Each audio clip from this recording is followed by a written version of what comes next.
Last പറഞ്ഞത് molarity വരെ clear ആയിരിക്കും അല്ലെ? മൊളാരിറ്റിന്റെ പ്രോബ്ലം സോൾവിംഗ് എല്ലാം ക്ലിയർ അല്ലേ? ആ വീഡിയോ കണ്ടിട്ടുണ്ടായിനാ? ആ ഓക്കെ. ഇനി വരുന്നത് മൊളാലിറ്റി ആണ്. ലാസ്റ്റ് ആണ്. കോൺസെൻട്രേഷൻ എക്സ്പ്രസ് ചെയ്യുന്ന വേറെ ഒരു പാരാമീറ്റർ ആണ് മൊളാലിറ്റി. മൊളാലിറ്റി എന്ന് പറയുന്നതിന്റെ ഡെഫിനിഷൻ ഒന്ന് മാർക്ക് ചെയ്യണേ. ആ 2 ലൈൻസ് നിങ്ങൾ എന്ത് ചെയ്യണം? മാർക്ക് ചെയ്ത് വെക്കണം. നിങ്ങൾക്ക് ഡെഫിനിഷൻ എക്സാമിന് ചോദിച്ചു കഴിഞ്ഞാല് ഇതേപോലെ എഴുതി കൊടുത്താൽ മതി. Okay, number of moles of solute per kilogram of solvent. നേരത്തെ നമ്മൾ മൊളാരിറ്റിയിൽ പഠിച്ചത് ഡിവൈഡഡ് ബൈയിൽ വരുന്നത് ആര്? ഡിനോമിനേറ്ററിൽ വരുന്നത് വോളിയം ഓഫ് സൊല്യൂഷൻ ആയിരുന്നു. ഇവിടെ വരുന്നത് മാസ് ഓഫ് സോൾവെന്റ് ആണ്, സൊല്യൂഷൻ അല്ല സോൾവെന്റ്. ആ കാര്യം ഒന്ന് നോട്ട് ചെയ്താൽ മതി. അപ്പൊ യൂണിറ്റ് വരുന്നത് എന്തായിരിക്കും? ഇവിടെ ഈ ഒരു ഇതൊന്ന് ബോക്സും ചെയ്തോ. ഇതാണ് mathematical expression. Molality m equal to moles of solute divided by mass of solvent in kilogram. Okay, അപ്പൊ യൂണിറ്റ് വരുന്നത് എന്തായിരിക്കും? മോൾ പെർ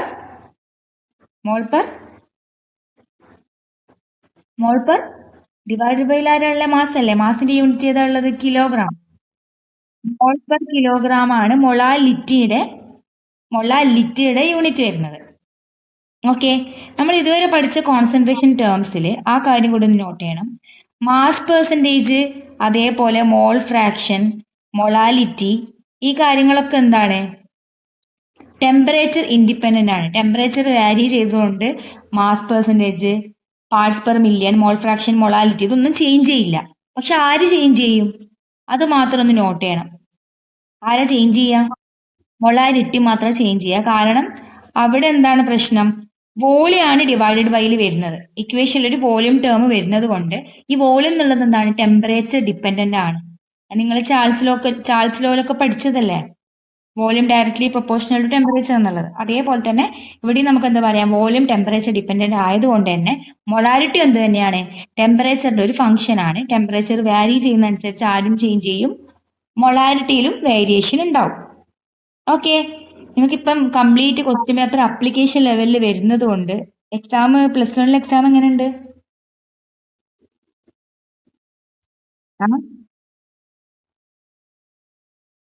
ആ അതന്നെ, ഞാനിപ്പോ മുണ്ടേരി സ്കൂളിൽ പഠിപ്പിക്കുന്നെടുക്ക.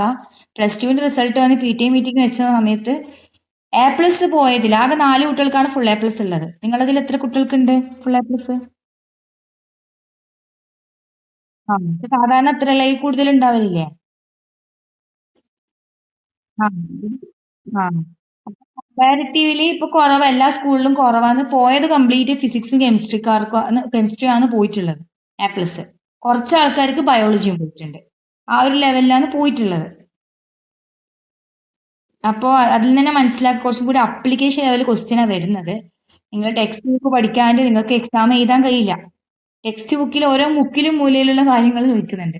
അത് ക്വസ്റ്റ്യൻ പേപ്പർ കണ്ടപ്പോൾ മനസ്സിലായില്ലേ? അപ്പൊ ടെക്സ്റ്റ് വെക്കാണ്ട് പഠിച്ചിട്ട് കാര്യമില്ല. ഓക്കെ, അപ്പൊ ഇനി അടുത്ത കാൽക്കുലേഷൻ ആണ്. മൊളാലിറ്റീന്റെ ബന്ധപ്പെട്ട ഒരു കാൽക്കുലേഷൻ ആണ് ഇവിടെ.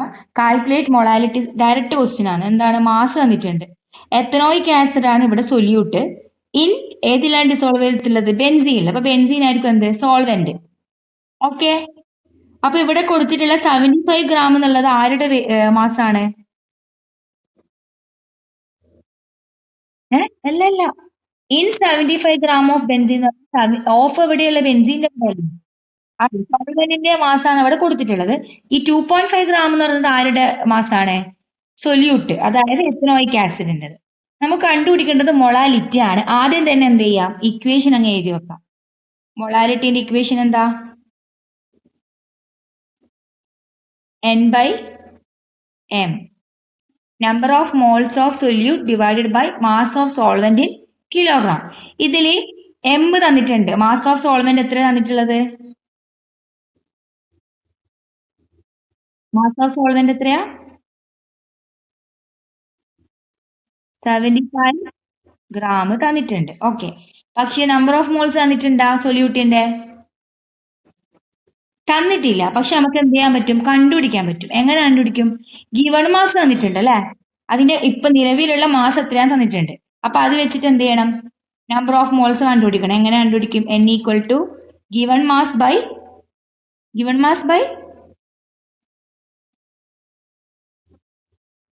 Molecular mass. ടോട്ടൽ മാസ് അല്ല, ഏതിന്റെയാണോ നമ്പർ ഓഫ് മോൾസ് കണ്ടുപിടിക്കേണ്ടത്. എത്തനോയിക് ആസിഡിന്റെ മാത്രമേ അപ്പോൾ ഇവിടെ എന്ത് കണ്ടുപിടിക്കണ്ടു, മോളിക്കുലർ മാസ് കണ്ടുപിടിക്കണ്ടു. അപ്പൊ 2.5 ഗ്രാം എത്രയാണ് അതിന്റെ മോളിക്കുലർ മാസ് ഒന്ന് കാൽക്കുലേറ്റ് ചെയ്ത് നോക്കിയേ, കിട്ടുന്നുണ്ടോ നോക്കിയേ. ടെക്സ്റ്റ് ബുക്കിലുണ്ട്, എന്നാലും കിട്ടുന്നുണ്ടോ നോക്കിയേ. ഇത് ഫോർമുല ഇവിടെ ഉണ്ട്. എത്തനോയിക് ആസിഡ് എന്ന് പറയുമ്പോൾ CH3COOH. എത്ര കാർബൺ ആറ്റം ഉണ്ട്? 2 carbon atom, 4 hydrogen atom, 2 oxygen atom. Calculate ചെയ്യുന്ന സമയത്ത് 60 ഗ്രാം പെർ മോൾ എന്ന് കിട്ടുന്നുണ്ടോ നോക്കിയൊന്ന്.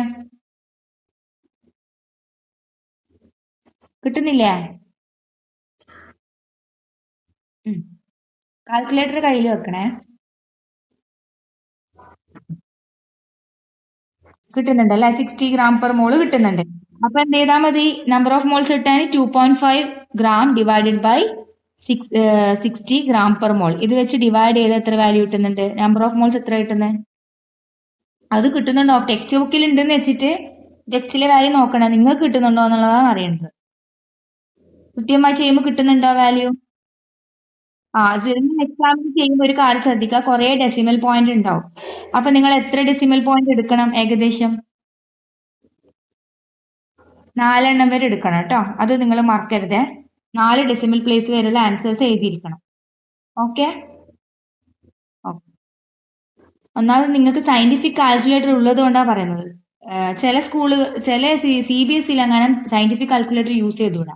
അപ്പൊ അവർക്ക് 1 ഡെസിമൽ പോയിന്റോ അല്ലെങ്കിൽ 2 മതി. പക്ഷെ നിങ്ങൾക്ക് കാൽക്കുലേറ്റർ ഉണ്ട്, അതുകൊണ്ട് നിങ്ങൾക്ക് 4 വരെ യൂസ് ചെയ്യണം. ഓക്കെ. അപ്പൊ നമ്പർ ഓഫ് മോൾസ് കിട്ടി. ഇനി ഫൈനലി നമ്മളെ ക്വസ്റ്റ്യൻ എന്തായിരുന്നു? മൊളാലിറ്റി ആയിരുന്നു കണ്ടുപിടിക്കേണ്ടത്. Molality M equal to number of moles എത്ര കിട്ടിയിട്ടുണ്ട്? 0.0417. ആ ഒരു റേഞ്ച് കിട്ടിയിട്ടുണ്ടാവും. 16 17 15 എത്രയായാലും ഏകദേശം 5 6 7 വരെ ആയാലും കുഴപ്പമില്ല കേട്ടോ, ഇറവ് കുറവായിരിക്കും. ഡിവൈഡഡ് ബൈ ഓൾറെഡി നമുക്ക് തന്നിട്ടുണ്ട് മാസ്. പക്ഷേ നമ്മൾ പഠിച്ചത് എന്താ? മാസ് ഓഫ് സോൾവെന്റ് ഇൻ കിലോഗ്രാമിലാണ് കാൽക്കുലേറ്റ് ചെയ്യേണ്ടത്. ഇവിടെ തന്നിട്ടുള്ളത് ഗ്രാമിലാണ്. അപ്പൊ 75 ഗ്രാമിന് എന്ത് ചെയ്യണം? 1000 കൊണ്ട് ഡിവൈഡ് ചെയ്യണം. എത്ര കിട്ടും? 75 by 1000 0.75. അപ്പൊ ഇതാണ് കിലോഗ്രാമിലുള്ള മാസ് ഓഫ് സോൾവെന്റ്. അപ്പൊ ഇവിടെ കാൽക്കുലേറ്റ് ചെയ്യുമ്പോൾ ഇവിടെ ഡിനോമിനേറ്ററിൽ 75 അല്ല എഴുതേണ്ടത്. എന്ത് എഴുതണം? 0.075 കിലോഗ്രാം എന്ന് വേണം എഴുതാൻ. ഇവിടെ മേലെ മോൾസ് ആണുള്ളത്. ഡിവൈഡഡ് ബൈ ഫൈനൽ ആൻസർ 0.556 കിട്ടുന്നുണ്ടോ നോക്കിയൊന്ന് ചെക്ക് ചെയ്തേ.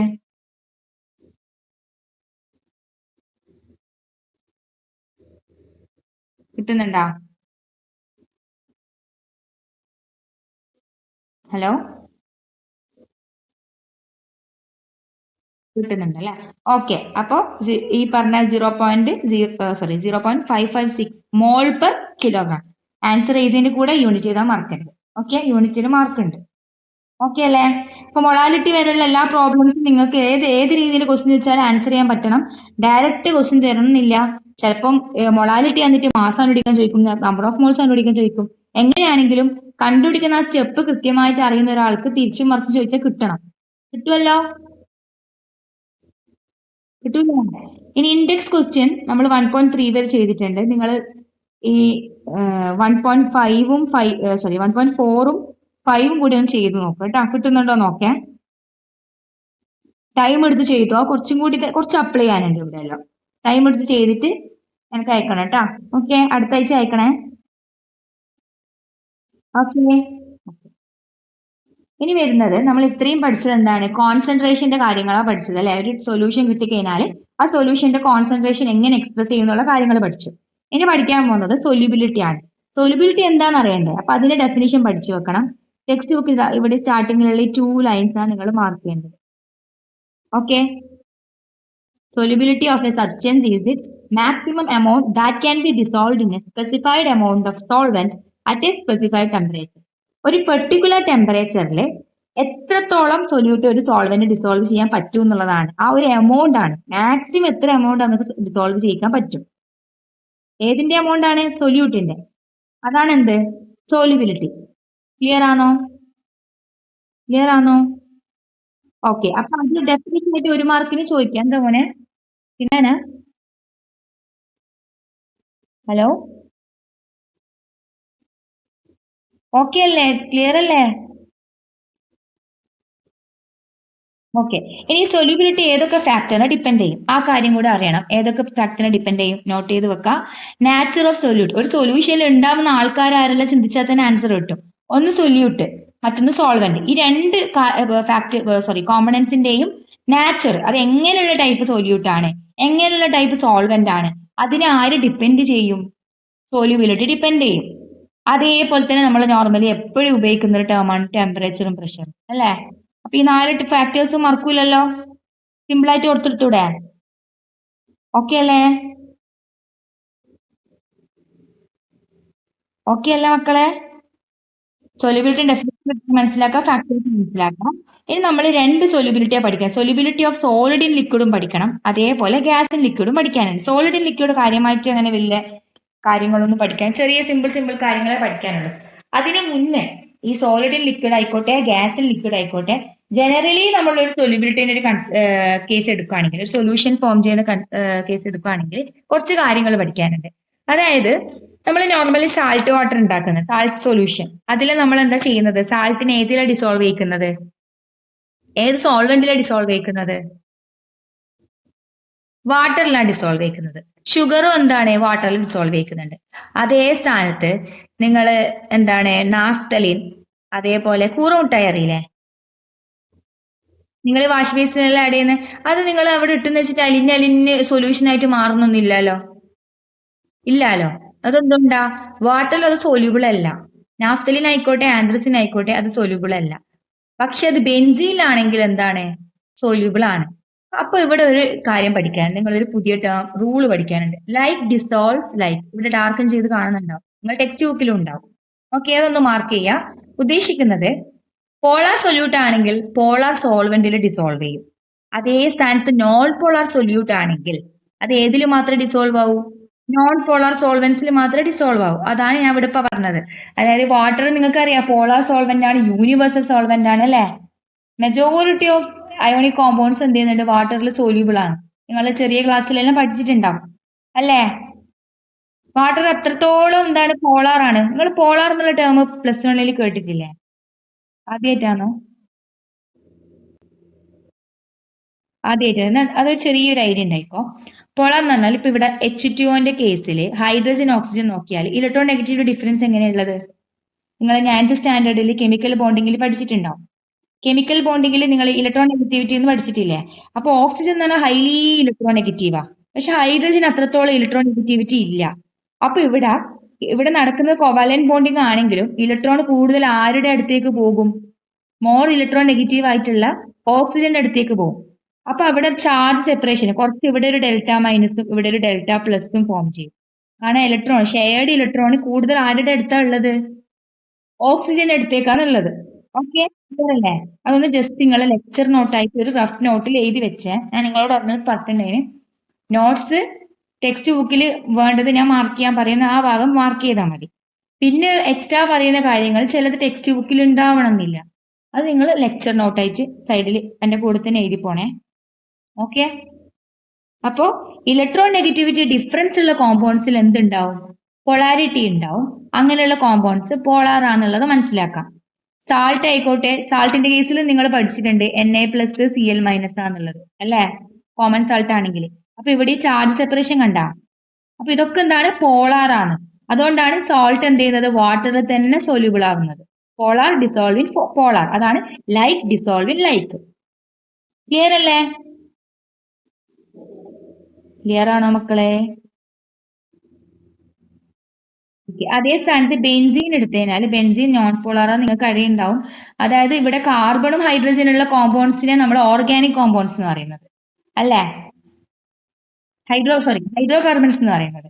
അപ്പൊ ഈ ഹൈഡ്രോ കാർബൺസിൽ നോർമലി അത് നോൺ പോളാർ ആണ്. കാരണം കാർബണിന്റെയും ഹൈഡ്രജന്റെയും ഇലക്ട്രോൺ നെഗറ്റിവിറ്റി സ്കെയിൽ, നിങ്ങൾ പോളിംഗ് സ്കെയിൽ ഒന്ന് വെറുതെ ഒന്ന് യൂട്യൂബിലോ ഗൂഗിളിലോ അടിച്ചോ കാണാൻ പറ്റും.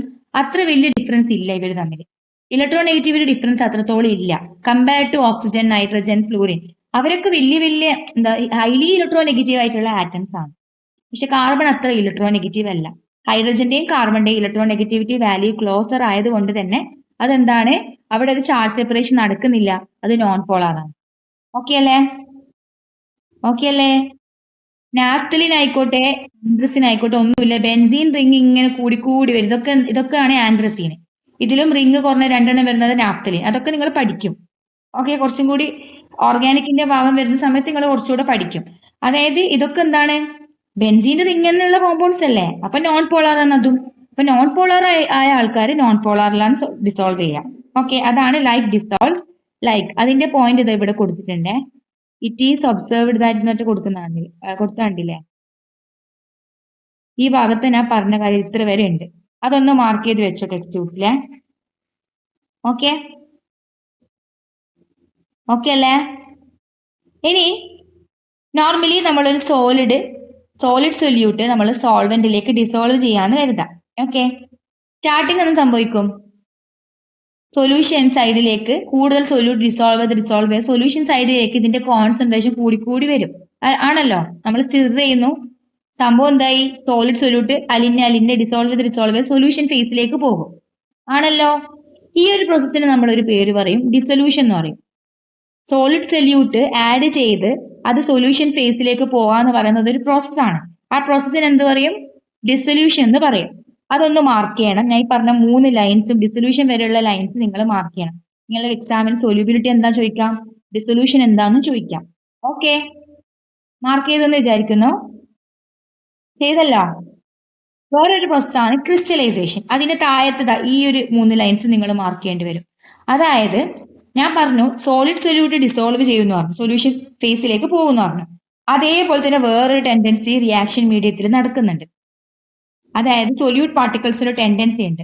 അതിലുള്ള സൊല്യൂഷൻ ഫേസിലുള്ള ചില സൊല്യൂട്ട്സ് പിന്നെ നമ്മൾ പിന്നെ ആഡ് ചെയ്തുകൊണ്ടേ ഇരിക്കുമല്ലോ. പിന്നെ ആഡ് ചെയ്ത സോളിഡ് സൊല്യൂട്ട് ആയിട്ട് എന്ത് ചെയ്യും, കൊളൈഡ് ചെയ്ത് സെപ്പറേറ്റ് ഔട്ട് ചെയ്യും. സൊല്യൂഷൻ ഫേസിലേക്ക് മാറി അത് സോളിഡിലേക്ക് മാറാനുള്ള ടെൻഡൻസി കാണിക്കും. ആ ഒരു സെപ്പറേറ്റ് ഔട്ട് ചെയ്യുന്ന ആ ഒരു പ്രോസസ്സിനെ ക്രിസ്റ്റലൈസേഷൻ എന്ന് പറയും. ഓക്കെ ഓക്കെ, അങ്ങനെ 2 പ്രോസസ്സ് ഉണ്ട് എന്നുള്ള മൈൻഡിൽ വെക്കാം. ഈ 2 പ്രോസസ്സും ഒരു റിയാക്ഷൻ മീഡിയത്തിൽ നടക്കുന്നുണ്ട്. ഓക്കെ, പക്ഷേ ചില ടൈമിൽ അതെന്ത് ഈ 2 സംഗതികളും ഒരുപോലെ നടക്കും. അതായത് ഇപ്പം ഡിസൊല്യൂഷൻ ആയിക്കോട്ടെ ക്രിസ്റ്റലൈസേഷൻ ആയിക്കോട്ടെ, ഈ 2 പ്രോസസ്സും ഒരേ റേറ്റിൽ നടക്കുമ്പോൾ അവിടെ എന്ത് സംഭവിക്കും, നിങ്ങൾ കഴിഞ്ഞ കൊല്ലത്തെ കെമിക്കൽ ഇക്വിലിബ്രിയം എന്നുള്ള ചാപ്റ്ററിൽ പഠിച്ചതാണ്. അവിടെ ഒരു ഇക്വിലിബ്രിയം ഉണ്ടാവും, ഡൈനാമിക് ഇക്വിലിബ്രിയം. കെമിക്കൽ ഇക്വിലിബ്രിയം പഠിച്ചിട്ടില്ലേ? ഇല്ലേ കൃഷ്ണശ്രീ? അദീന അദിയ ആരൊക്കെ ഉള്ള ലൈവില്? ഞാൻ പഠിപ്പിച്ച കുട്ടികളല്ലേ, അപ്പൊ നിങ്ങൾ അന്നേരം പഠിച്ചിട്ടുണ്ടല്ലേ. ആ സമയത്ത് സൊല്യൂഷൻ ഏത് സ്റ്റേറ്റിൽ ഉണ്ടാവുന്ന പഠിച്ചത് ഓർമ്മയുണ്ട് ആർക്കെങ്കിലും? എങ്ങനെ ഡൈനാമിക് ഇക്വിലിബ്രിയം ആണ് നടക്കുന്നത്. അത് സൊല്യൂഷൻ ഏത് സ്റ്റേറ്റിൽ ഉണ്ടാവും അറിയണ്ട, ഇക്വിലിബ്രിയം സ്റ്റേറ്റ് തന്നെ. അതന്നെ സൊല്യൂഷൻ എങ്ങനെയുള്ള അൺസാച്ചുറേറ്റഡ് ആണോ സാച്ചുറേറ്റഡ് ആണോ, ഏതിലാ ഇക്വിലിബ്രിയം ഉണ്ടാവുക, നിങ്ങൾ പഠിച്ചതാ. സാച്ചുറേറ്റഡ് സൊല്യൂഷനിലാണ് നോർമലി ഈ പറഞ്ഞ ഇക്വിലിബ്രിയം. സോളിഡ് സൊല്യൂട്ടും സൊല്യൂഷൻ സൈഡിലുള്ള സൊല്യൂട്ടും തമ്മിൽ ഒരു ഇക്വിലിബ്രിയം ഉണ്ടാവും. രണ്ടും കേസ് എന്താണ്, സൊല്യൂട്ടിന്റെ ഒരു ഇക്വിലിബ്രിയം ആണ്. നിങ്ങൾ പഠിച്ചിട്ടുണ്ട് കഴിഞ്ഞ തവണ. പക്ഷെ ഞാൻ പറഞ്ഞല്ലോ ഈ ക്രിസ്റ്റലൈസേഷൻ എന്ന് പറയുമ്പോൾ എന്താണ്, സൊല്യൂഷന് പുറത്തേക്ക് വരാനുള്ള ടെൻഡൻസിയാണ്. സൊല്യൂഷന് പുറത്തേക്ക് പോകാനുള്ള ഒരു ടെൻഡൻസി. ഓക്കെ, അത് ബെസ്റ്റ് എക്സാമ്പിൾ പറയുകയാണെങ്കിൽ നിങ്ങൾ +1 ചേർന്ന സമയത്ത് ചേരുന്നതിന് മുന്നേ നിങ്ങൾക്ക് ചേരണം തന്നെ ആയിരിക്കും അല്ലേ. അതായത് സൊല്യൂഷൻ ഫേസിലേക്ക് സൊല്യൂട്ടിന് പോകാനുള്ള ടെൻഡൻസി പോലെ, അതിന്റെ ഡിസൊല്യൂഷൻ. അതേ സ്ഥലത്ത് ചേർന്ന് നിങ്ങൾ പഠിക്കാനും തുടങ്ങിയാൽ നിങ്ങൾക്ക് ചില സമയത്ത് തോന്നും പഠിക്കണ്ടില്ലേന്, ചില സമയത്ത് തോന്നുമല്ലോ നമ്മളെ മൈൻഡിന് അല്ലേ. ഇതിനെ നമ്മൾ ക്രിസ്റ്റലൈസേഷൻ ആയിട്ട് ഉപമിക്കാം. 2 പ്രോസസ്സ് അവിടെ നടക്കുന്നുണ്ട്. ഓക്കെ, രണ്ടും ഒരുപോലെ നടക്കുമ്പോഴാണ് ഇക്വിലിബ്രിയം എന്ന് പറയുന്നത്. ഓക്കെ, ഇനി ഇക്വിലിബ്രിയം ഉണ്ടാവുന്നത് ഏത് സൊല്യൂഷന്റെ കേസിൽ മാത്രമാണ്, സാച്ചുറേറ്റഡ് സൊല്യൂഷന്റെ കേസിലാണ്. അതാണ് ഇവിടെ മാർക്ക് ചെയ്തിട്ടുള്ളത്. സാച്ചുറേറ്റഡ് സൊല്യൂഷൻ എന്താ നിങ്ങൾക്ക് പറഞ്ഞു തരേണ്ട ആവശ്യമില്ല, ഓൾറെഡി പഠിച്ചത്. എന്താണ് നമ്മൾ അങ്ങനെയുള്ള സൊല്യൂഷൻ അത്രത്തോളം മാക്സിമം എമൗണ്ട് ഓഫ് സൊല്യൂട്ട് അതിൽ ഡിസോൾവ് ആയി കഴിഞ്ഞു. ഇനി നമ്മൾ അതിലേക്ക് പിന്നെ ആഡ് ചെയ്തതുകൊണ്ട് കാര്യമില്ല, ഡിസൊല്യൂഷൻ നടക്കൂല. ഓക്കെ ഓക്കെ അല്ലേ? അപ്പൊ അതായത് സൊല്യൂബിലിറ്റി അത്രത്തോളം അവിടെ മാക്സിമം ആയി കഴിഞ്ഞു. അതാണ് മീൻ ചെയ്യുന്നത്. അൺസാച്ചുറേറ്റഡ് ആണെങ്കിൽ നമുക്ക് കുറച്ചും കൂടി സൊല്യൂട്ട് ആഡ് ചെയ്യാനുള്ള ഒരു ഓപ്ഷൻ അവിടെ ഉണ്ട്. കാരണം അത് കംപ്ലീറ്റ്ലി സാച്ചുറേറ്റഡ് ആയിട്ടില്ല. നമ്മൾ കുറച്ചുകൂടി ആഡ് ചെയ്താൽ പിന്നെയും നമുക്കത് ഡിസോൾവ് ചെയ്യാനുള്ള ഓപ്ഷൻ ഉണ്ട് അവിടെ. അതാണ് സാച്ചുറേറ്റഡ് പഠിച്ചാൽ മതി. അതിന്റെ നേരെ ഓപ്പോസിറ്റ് ആണ് അൺസാച്ചുറേറ്റഡ്. ഓക്കെ, ഇതൊക്കെ നിങ്ങൾ കഴിഞ്ഞ തവണ പഠിച്ചതാണ്. ഓക്കെ അല്ലേ? ഇത്രയും കാര്യം നിങ്ങൾ ജനറലി പഠിച്ചു വെക്കേണ്ടത്. ക്ലിയർ? ഇനി നിങ്ങൾ ഞാൻ പറഞ്ഞു dissolution of solid in liquid. Solid in liquid എന്നുള്ള സൊല്യൂഷൻ കൺസിഡർ ചെയ്യുകയാണെങ്കിൽ ലിക്വിഡ് സോൾവെന്റിലേക്ക് സോളിഡ് സൊല്യൂട്ട് ഡിസോൾവ് ചെയ്യുന്ന കണ്ടീഷനിൽ സൊല്യൂഷനിൽ ടെമ്പറേച്ചറും പ്രഷറും എങ്ങനെയാണ് അതിന്റെ സൊല്യൂബിലിറ്റിയെ എഫക്ട് ചെയ്യുന്നുള്ളതാണ് ഇനി പഠിക്കേണ്ടത്. അതാണ് അടുത്ത 2 ഹെഡിങ്ങിലായിട്ട് കൊടുത്തിട്ടുള്ളത്. ഇഫക്റ്റ് ഓഫ് ടെമ്പറേച്ചർ എന്ന് പറഞ്ഞിട്ട് ഒരു ലൈറ്റ് ഷെയ്ഡിൽ കൊടുത്തിട്ടുണ്ട് അല്ലെ, ഒരു ഗ്രേ ഷെയ്ഡിലായിട്ട് കൊടുത്തിട്ടുണ്ട്. ഇഫക്റ്റ് ഓഫ് ടെമ്പറേച്ചർ പറയുകയാണെങ്കിൽ നിങ്ങൾ ലേശാറ്റ്ലി പ്രിൻസിപ്പിൾ പഠിച്ചിട്ടുണ്ടാവും, പഠിച്ചിട്ടുണ്ട്. കെമിക്കൽ ഇക്വിലിബ്രിയത്തിന്റെ ചാപ്റ്റർ തന്നെയല്ലേ പഠിച്ചത്? ഓക്കെ. അപ്പൊ അതിൽ നിങ്ങൾ എന്താ പഠിച്ചത്? ടെമ്പറേച്ചറിന്റെ ഒരു ഇഫക്റ്റ് പഠിച്ചിട്ടുണ്ട്, പഠിച്ചിട്ടില്ലേ? ടെമ്പറേച്ചർ ഒരു റിയാക്ഷൻ എൻഡോതെർമിക് ആണെങ്കിൽ അതെന്താ ഉദ്ദേശിക്കുന്നത്? നമ്മൾ ടെമ്പറേച്ചർ കൊടുക്കുന്നതിനനുസരിച്ച് ആ റിയാക്ഷൻ കൂടുതൽ നടക്കില്ല അല്ലേ? അബ്സോർബ് ചെയ്യുന്ന ഹീറ്റ് അബ്സോർബിങ് റിയാക്ഷൻ ആണ് എൻഡോതെർമിക്. അപ്പൊ ഹീറ്റ് അബ്സോർബ് ചെയ്യാൻ താല്പര്യമുള്ള ആൾക്ക് ഹീറ്റ് കൊടുക്കുന്നതിന് ഈ റിയാക്ഷൻ കൂടുതൽ നടക്കുകയും ചെയ്യാം. അതേപോലെ തന്നെ ഒരു ഡിസൊല്യൂഷൻ പ്രോസസ്സ് എൻഡോതെർമിക് ആണെങ്കിൽ അവിടെ എന്താണ്, നമ്മൾ ടെമ്പറേച്ചർ എത്രത്തോളം കൊടുക്കുന്നു അത്രത്തോളം എന്ത് സംഭവിക്കും? ഡിസൊല്യൂഷൻ പ്രോസസ്സ് അല്ലെങ്കിൽ സൊല്യൂബിലിറ്റി കൂടുന്നല്ലേ അർത്ഥം അല്ലേ? നേരെ ഓപ്പോസിറ്റ്. ചില ഡിസൊല്യൂഷൻ പ്രോസസ് എന്തായിരിക്കും? എക്സോതെർമിക് ആയിരിക്കും. ചില കേസിൽ ഹീറ്റ് പ്രൊഡ്യൂസ് ചെയ്യാം. നിങ്ങൾ ലാബിലൊക്കെ ചെയ്യും. ഏതെങ്കിലും ചില സൊല്യൂഷൻസ് ഉണ്ടാക്കുന്ന സമയത്ത് നിങ്ങളെ ബീക്കർ ചൂടാന്ന് കാണാൻ പറ്റും. അതെന്തുകൊണ്ട്? ആ റിയാക്ഷൻ, ആ ഒരു ഡിസൊല്യൂഷൻ പ്രോസസ്സ് എക്സോതെർമിക് ആയതുകൊണ്ടാണ്. അവിടെ ഹീറ്റ് അബ്സോർബ് ചെയ്യല്ല ചെയ്യുന്നത്, ഹീറ്റ് ലിബറേറ്റ് ചെയ്യുക ചെയ്യുന്നത്. അങ്ങനെയുള്ള കേസിൽ നമ്മൾ ഹീറ്റ് കൂടുതൽ കൊടുക്കുന്നതിനെ അനുസരിച്ച് റിയാക്ഷൻ കുറവേ നടക്കും. ഓക്കെ, ഏതെങ്കിലും ഒന്ന് പഠിച്ചിട്ട് ഓപ്പോസിറ്റ് ചിന്തിച്ചാൽ മതി. ഡിസൊല്യൂഷൻ ഇവിടെ ടെക്സ്റ്റ് ബുക്കിൽ നിങ്ങൾ മാർക്ക് ചെയ്യേണ്ടത് ഇവിടെയാണ് മാർക്ക് ചെയ്യേണ്ടത്. ഈ 4 ലൈൻസ് ആണ് നിങ്ങൾ മാർക്ക് ചെയ്ത് വെക്കേണ്ടത്. ഓക്കെ, എങ്ങനെയാണ് സൊല്യൂബിലിറ്റി ഓഫ് സോളിഡ് ഇൻ ലിക്വിഡിനെ എഫക്ട് ചെയ്യുന്നത്? മാറിപ്പോയത് ഗ്യാസ് ഇൻ ലിക്വിഡ് വേറെ പഠിക്കാനുണ്ട്. സോളിഡ് ഇൻ ലിക്വിഡിന്റെ കേസിലാണ് ഇത് അപ്ലിക്കബിൾ, അത് ഓർത്ത് വെക്കാം. എൻഡോതെർമിക് ആണെങ്കിൽ, ഡിസൊല്യൂഷൻ പ്രോസസ് എൻഡോതെർമിക് ആണെങ്കിൽ ടെമ്പറേച്ചർ കൂടുന്നതിനനുസരിച്ച് സൊല്യൂബിലിറ്റി കൂടും. എക്സോതെർമിക് ആണെങ്കിൽ ടെമ്പറേച്ചർ കൂടിയാൽ സൊല്യൂബിലിറ്റി കുറയും. ഓക്കെ, ഓക്കെ അല്ലേ? ഡൗട്ട് ഉണ്ടോ മക്കളെ? സൗണ്ട് എന്തോ ഡൗട്ട് ഉള്ളതുപോലെ, ചെറിയ എന്തോ ഡൗട്ട് ഇല്ലേ? എന്താ ഡൗട്ട്?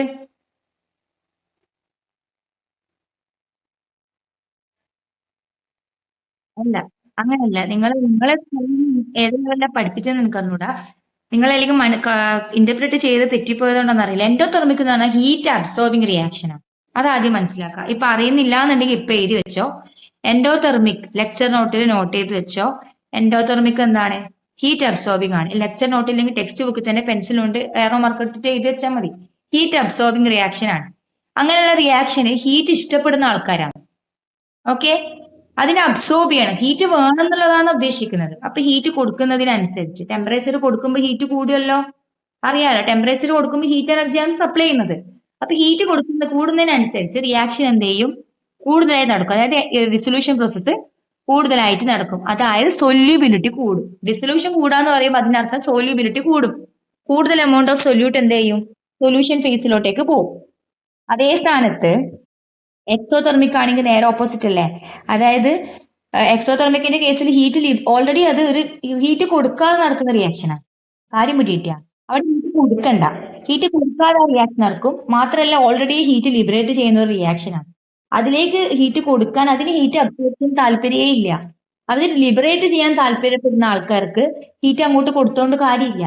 അപ്പോ നമ്മൾ ടെമ്പറേച്ചർ അവിടെ കുറയ്ക്കുകയാണ് ചെയ്യേണ്ടത്. അവിടെ ടെമ്പറേച്ചർ കുറക്കുമ്പോഴാണ് സൊല്യൂബിലിറ്റി കൂടുക. കാര്യം പിടികിട്ടിയ എല്ലാവർക്കും ക്ലിയർ ക്ലിയർ അല്ലേ?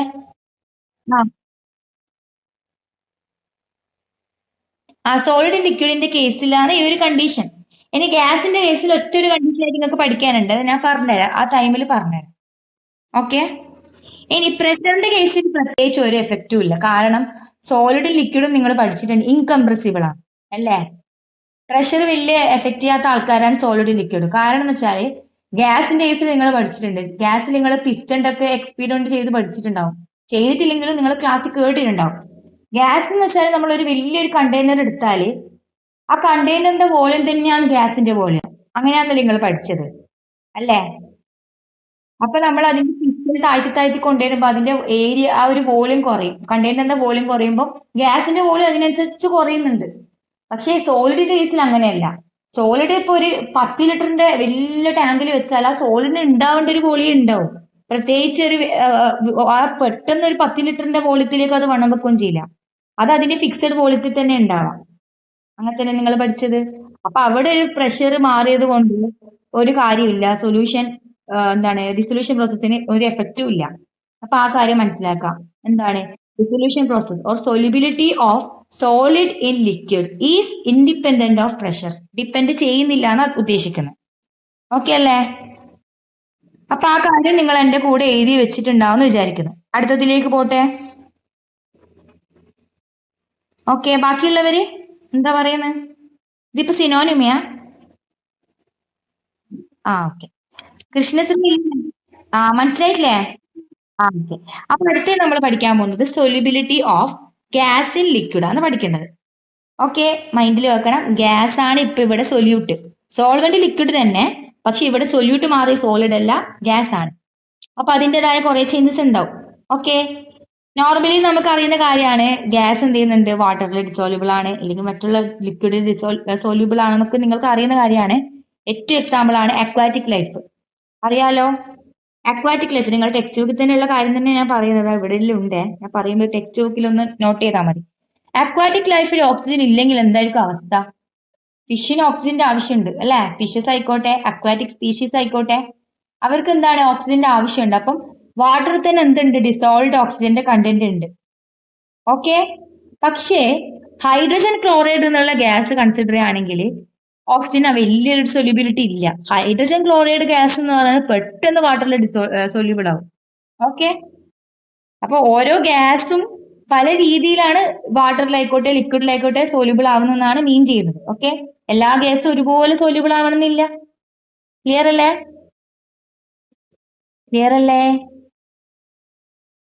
ഓക്കെ, നമ്മൾ ഇനി effect of temperature and pressure നോക്കുവാണെങ്കിൽ സോല്യൂബിലിറ്റി ഓഫ് ഗ്യാസ് ഇൻ ലിക്വിഡ് എന്ന് പറയുന്നത് പ്രഷർ ആണെങ്കിലും ടെമ്പറേച്ചർ ആണ് രണ്ടും വാരി ചെയ്താലും ഇവിടെ മാറ്റം വരും. നേരത്തെ ഞാൻ പറഞ്ഞു ടെമ്പറേച്ചർ വാരി ചെയ്താൽ മാത്രമേ മാറ്റം വരുന്നുള്ളൂ. പക്ഷെ ഇവിടെ അങ്ങനെയല്ല, ഇവിടെ പ്രഷറിനും കൂടി ഇമ്പോർട്ടൻസ് ഉണ്ട്. കാരണം ഞാൻ പറഞ്ഞു ഗ്യാസ് എന്ന് പറയുന്നത് സോളിഡ് പോലെയല്ല, കംപ്രസിബിൾ ആണ്. നമുക്ക് കംപ്രസ് ചെയ്യാൻ പറ്റും, നന്നായിട്ട് കംപ്രസ് ചെയ്യാൻ പറ്റും. ഓക്കെ, കംപ്രസ് ചെയ്ത് അതിന്റെ വോളിയം കുറക്കാൻ പറ്റും. അപ്പൊ അതിന്റെ കേസിൽ പ്രഷറിനും ടെമ്പറേച്ചറിനും ഈക്വലി ഇമ്പോർട്ടൻസ് ഉണ്ട്. എന്തില് എന്തില് എന്തിലെ ഇമ്പോർട്ടൻസ് ഉള്ളേ? കൃഷ്ണശ്രീ, നമ്മൾ എന്താ പഠിക്കുന്നത്? സോളിഡാ. Solubility of gas. Yes, solubility of ഗ്യാസിനെയാണ് എഫക്ട് ചെയ്യുന്നത് നമ്മൾ പഠിക്കുന്നത്. ഓക്കെ, അപ്പൊ പ്രഷർ വേരി ചെയ്യുന്നതനുസരിച്ച് എങ്ങനെ മാറും എന്നുള്ളത് അറിയണ്ടേ? അപ്പൊ നോട്ട് ചെയ്തോ, solubility of gases increase with increase in pressure. Okay, അതെങ്ങനെയാന്നുള്ളത് ഞാൻ ഇവിടെ കാണിച്ചു തരാം. ഇതിന്റെ ഡയഗ്രാം കാണുന്നില്ലേ നിങ്ങൾ ടെക്സ്റ്റ് ബുക്കില്? കാണുന്നില്ലേ? കാണുന്നുണ്ടാവും വിചാരിക്കുന്നത്. ആദ്യത്തെ ഡയഗ്രത്തില്, രണ്ട് ഡയഗ്രത്തിലാണെങ്കിൽ ബ്ലൂ കളറിൽ കാണുന്ന എന്താണ്? ഗ്യാഷ്യസ് പാർട്ടിക്കിൾസ് ആണ്. താഴെയായിരിക്കും എന്തുണ്ടാവുക? ഗ്യാസ് പൊതുവേ മുകളിൽ നിൽക്കാനുള്ള ടെൻഡൻസി കാണിക്കാം. മുകളിൽ കാണുന്നത് ഗ്യാസും താഴെ കാണുന്നത് എന്താണ്? ലിക്വിഡും ആണ്, അല്ലെങ്കിൽ സൊല്യൂഷൻ ഫേസും ആണ്. ഇവിടെ നോക്കിയേ, ഇവിടുന്ന് ഇവിടത്തേക്ക് എന്ത് ചേഞ്ച് ഉണ്ടായത്? ഇതൊരു പിസ്റ്റൺ ആണെന്ന് വിചാരിക്കാം. ഇവിടെ ആദ്യം ഒരു W1 എന്നുള്ള വെയിറ്റേ കൊടുത്തിട്ടുള്ളൂ. അപ്പൊ അതിനനുസരിച്ച് ഇത്രത്തോളം മാത്രമേ പിസ്റ്റൺ നിൽക്കുന്നുള്ളൂ. അപ്പൊ ഇവിടെ പ്രഷർ കുറവാന്നർത്ഥം അല്ലേ? അല്ലേ? ഈ സ്ഥാനത്ത് ഇവിടെ പോകുന്ന സമയത്ത് നമ്മൾ കൂടുതൽ വെയിറ്റ് അവിടെ വെച്ചു. ഈ പിസ്റ്റന്റെ മുകളിലായിട്ട് കൂടുതൽ വെയിറ്റ് വെക്കുമ്പോൾ ഈ ഒരു സംഭവം എന്താ, ഈ പിസ്റ്റന്റെ ഈ ഒരു സർഫസ് താണു പോകും അല്ലെ? താഴ്ന്നു പോകുന്നതായിട്ട് ഡയഗ്രത്തിൽ കാണുന്നില്ല. അതിനർത്ഥം എന്താ? അവിടെ പ്രഷർ കൂടിയുന്നത് അല്ലേ? അല്ലേ? ആ വെയിറ്റ് അവിടെ വന്ന് നിൽക്കുമ്പോൾ അവിടെ പിസ്റ്റൻ താഴ്ന്നു പോകാന്ന് പറയുമ്പോൾ കംപ്രസ് ചെയ്യരുത്. കംപ്രസ് ചെയ്യാനുള്ള പ്രോസസ്സാണ് എന്ത്? പ്രഷർ ഇൻക്രീസ് ചെയ്യാന്നുള്ളത് അല്ലേ? ആണല്ലോ. അപ്പോ നിങ്ങൾ ഇവിടെ എന്താ ഡിഫറൻസ് കാണിക്കുന്നത്? ഇവിടെ ഓരോ യൂണിറ്റ് വോളിയത്ത് ഇവിടെ ഇത്രയുള്ളത് ഓക്കെ, 6 മോളിക്യൂൾസ് ഉള്ളു ഈ ഒരു കട്ടയിൽ. അതേ കട്ട ഇവിടെ എടുത്താൽ നോക്കിയട്ടെ, എത്ര മോളിക്യൂൾസ് ഉണ്ട് നോക്കിയേ? 12-13ഓളം മോളിക്യൂൾസ് അതിലുണ്ട്. ഉണ്ടല്ലോ. ഹലോ? അപ്പൊ നിങ്ങൾ എന്താ മനസ്സിലാക്കാൻ പറ്റുന്നത്? ഒരു പെർട്ടിക്കുലർ യൂണിറ്റ് വോളിയം ഇതാണ് ഒരു യൂണിറ്റ് വോളിയം എന്ന് കൺസിഡർ ചെയ്യുക. അതേ യൂണിറ്റ് വോളിയം ഇവിടെയും കൺസിഡർ ചെയ്യുക. എവിടെയാ മോളിക്യൂൾസ് കൂടുതൽ? പെർ യൂണിറ്റ് വോളിയത്തിൽ എവിടെയാ മോളിക്യൂൾസ് കൂടുതൽ? രണ്ടാം ഡയഗ്രത്തിലാണോ ഒന്നാമത്തെ ഡയഗ്രത്തിലാണോ? ബിയിലാണ് കൂടുതലുള്ളത്. അപ്പൊ എന്താ മനസ്സിലാക്കാൻ പറ്റും? വോളിയം അവിടെ പ്രഷർ കൂട്ടിയപ്പോൾ അവിടെ വോളിയം കുറഞ്ഞു. അപ്പൊ ഒരു പെർട്ടിക്കുലർ സ്മോൾ വോളിയത്തിൽ ഗ്യാസിന്റെ എണ്ണം കൂടുതലായി. അപ്പൊ പെട്ടെന്ന് അവർ അങ്ങോട്ടും ഇങ്ങോട്ടും കൊളയരുത്. പെട്ടെന്ന് എന്ത് ചെയ്യും? ഈ ഗ്യാസ് പെട്ടെന്ന് സോല്യൂബിൾ ചെയ്ത് എവിടത്തേക്ക് പോകും? സൊല്യൂഷൻ ഫേസിലോട്ടേക്ക് പോകുന്ന അർത്ഥം. കാര്യം ക്ലിയർ ആയോ? അപ്പൊ എന്താ സംഭവിക്കുന്നത്? ഇവിടെ പ്രഷർ കൂടുമ്പോ എങ്ങനെയാണ് സൊല്യൂബിലിറ്റി കൂടുന്നുള്ളത് മനസ്സിലായോ?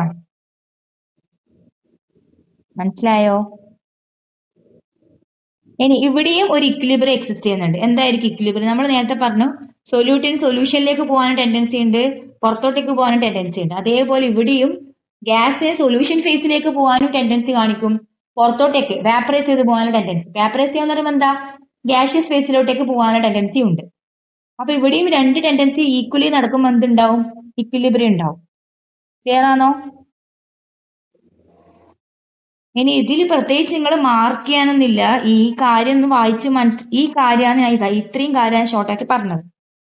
ഇത് നോട്ട്സ് ആയിട്ട് മാർക്ക് ചെയ്യണ വെച്ച് അങ്ങനെ മാർക്ക് ചെയ്യണമെന്നില്ല. പക്ഷെ നിങ്ങൾക്ക് എക്സാമിനേഷൻ പോയിന്റ് ഓഫ് വ്യൂവിൽ നോക്കുകയാണെങ്കിൽ ഇതുമായിട്ട് ബന്ധപ്പെട്ട് നിങ്ങൾക്ക് മെയിൻ ആയിട്ട് പഠിക്കേണ്ടത് ഹെൻറീസ് ലോ ആണ്. മാർക്ക് ചെയ്യേണ്ടവർക്ക് ഇവിടെ വായിച്ച് ഞാൻ പറഞ്ഞ ഏരിയയിൽ എന്തെങ്കിലും മാർക്ക് ചെയ്യണമെങ്കിൽ മാർക്ക് ചെയ്യാം. പക്ഷെ നിർബന്ധമില്ല. ഇനി വരുന്നതാണ് മാർക്ക് ചെയ്യാനുള്ളത്. ഇനി നമ്മൾ ഇതുമായിട്ട് ബന്ധപ്പെട്ട പ്രഷറും അതേപോലെ തന്നെ സോല്യൂബിലിറ്റി ഓഫ് ഗ്യാസും തമ്മിൽ ഒരു ക്വാണ്ടിറ്റേറ്റീവ് ആയിട്ടുള്ള ഒരു എക്സ്പ്രഷൻ പഠിക്കാൻ പോകുന്നത്. അതിനെയാണ് ഹെൻറീസ് ലോ എന്ന് പറയുന്നത്. ഓക്കെ, അപ്പൊ അത് മാർക്ക് ചെയ്യണം. ഒരു എക്സാമിനേഷൻ പോയിന്റ് ഓഫ് വ്യൂ അത്രയും ഇമ്പോർട്ടന്റ് ആണ്. കാണുന്നില്ലേ?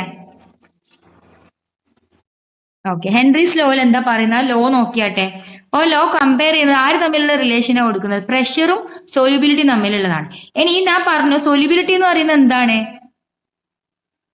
എമൗണ്ട് ഓഫ് സൊല്യൂട്ട് തന്നെയല്ലേ? ഞാൻ പറഞ്ഞില്ലേ എത്രത്തോളം സൊല്യൂട്ട് ഒരു സൊല്യൂഷനിൽ ഡിസോൾവ് ആവുന്നുണ്ട്, ആ ഒരു എമൗണ്ട് ആണ് സൊല്യൂബിലിറ്റി. അപ്പൊ ആ സൊല്യൂബിലിറ്റി നമുക്ക് എങ്ങനെ എക്സ്പ്രസ് ചെയ്യാം? മോൾ ഫ്രാക്ഷന്റെ ടേമിൽ എക്സ്പ്രസ് ചെയ്തൂടെ? നമ്മൾ പഠിച്ചിട്ടില്ലേ? എമൗണ്ട് ഓഫ് സൊല്യൂട്ട്, കോൺസെൻട്രേഷൻ, ഇതൊക്കെ എന്താണ്? നമുക്ക് പല യൂണിറ്റിൽ പറയാം. മോളാരിറ്റിയിൽ പറയാം, മൊളാലിറ്റിയിൽ പറയാം, മോൾ ഫ്രാക്ഷനിൽ പറയാം, പാർട്സ് പെർ മില്യണിൽ പറയാം, മാസ് പെർസെന്റേജിൽ പറയാം. അപ്പൊ ഇവിടെ ഹെൻറീസ് ലോ റിലേറ്റ് ചെയ്തിട്ടുള്ളത് സൊല്യൂബിലിറ്റീനെ മനസ്സിലാക്കാൻ വേണ്ടിയിട്ട് കുറച്ചും കൂടി അവർ എടുത്തിട്ടുള്ള ടേം എന്ന് പറയുന്നത് മോൾ ഫ്രാക്ഷൻ ആണ്.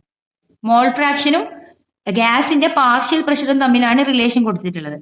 ഇനി ഈ പാർഷ്യൽ പ്രഷർ എന്താന്ന് നിങ്ങൾക്കൊരു ചോദ്യമായിരിക്കും. എന്തായിരിക്കും partial pressure? Dalton's law of partial pressure പഠിച്ചിട്ടുണ്ടോ കഴിഞ്ഞ വർഷം?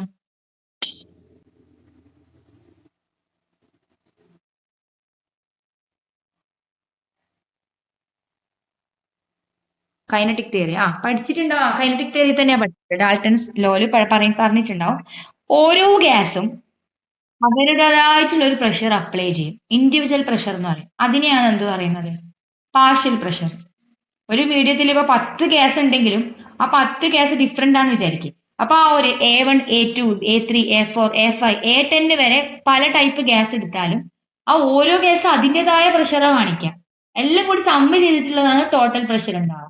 അതിനെ നിങ്ങൾ എന്ത് പറയുന്നത്? ഓരോരുത്തരും ഇൻഡിവിജ്വലി കാണിക്കുന്ന പ്രഷർ. ഒരു particular type of gas individually എന്ത് പ്രഷറാണോ കാണിക്കുന്നത്, എന്ത് പ്രഷറാണ് എക്സേർട്ട് ചെയ്യുന്നത്. ഇവിടെ എവിടെയാണ് പ്രഷർ എക്സേർട്ട് ചെയ്യുക? ഞാൻ പറഞ്ഞ എന്തോന്നു കാണാത്തെ?